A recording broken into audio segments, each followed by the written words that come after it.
All right, music fans, welcome back. It is Dave, the Real Music Observer, observing real music in real time for real people just like you right there and just like me right here. Okay, so the Fleetwood Mac fans, the ones who actually are liking this new version of Mac, have decided to engage me, which is fine. And they're sending me articles written, a couple of them just really questionable articles. One was in Forbes, where it seems their expertise is probably more a business oriented stuff than music. Another one was from some online political hack Chicago thing, which was more about the politics of like 2 weeks ago, what was going on in the country.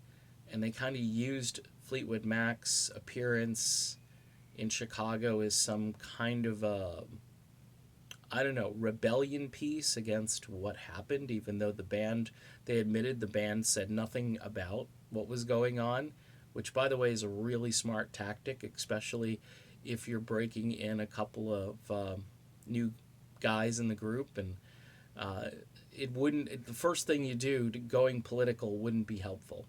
Yes, we know Fleetwood Mac has had some political ties and affiliations in the past, and we just have to, sort of ignore it and move on. I hate when those two things are mixed together. I just hate it because I truly listen to music so I don't have to get into this swamp which continues to just every single day.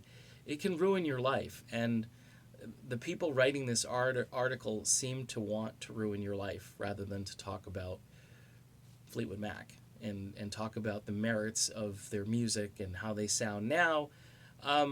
This argument that Neil Finn and Mike Campbell make the band sound better, I just can't see it. The complaint about Campbell is that he's muddy, he's grungy, he's sloppy, and so forth. I don't know if I can attribute all of those things to Mike Campbell's guitar playing.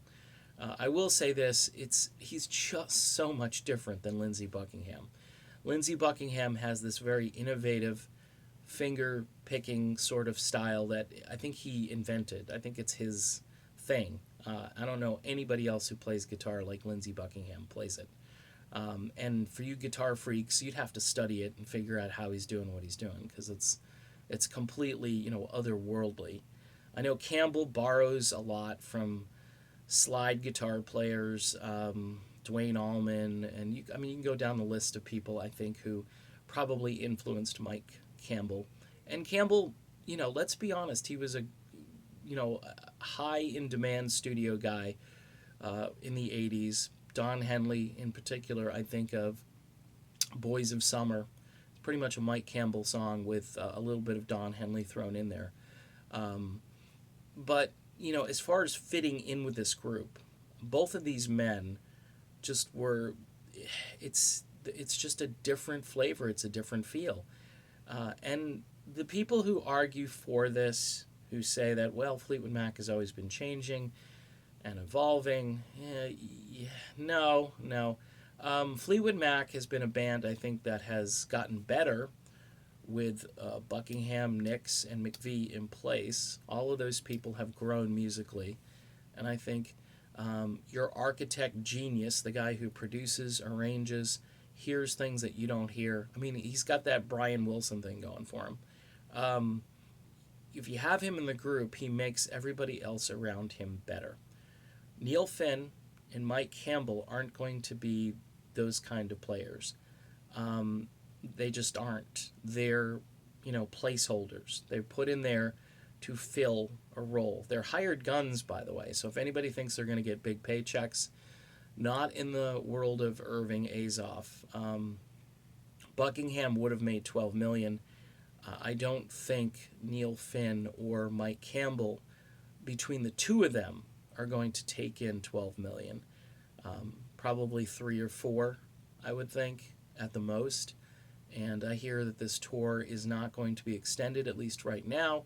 They're going to have to start to sell some tickets. They're going to have to do something a little bold, a little drastic, maybe run in the studio and try to record a song or something.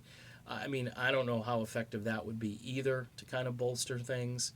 Um, but, engaging with the pro Fleetwood Mac fans right now is actually really easy to do as far as just to argue. I mean, nobody's going to argue that Neil Finn has a better voice than Lindsey Buckingham, and nobody's really going to be able to argue that Mike Campbell is a better guitarist than Lindsey Buckingham.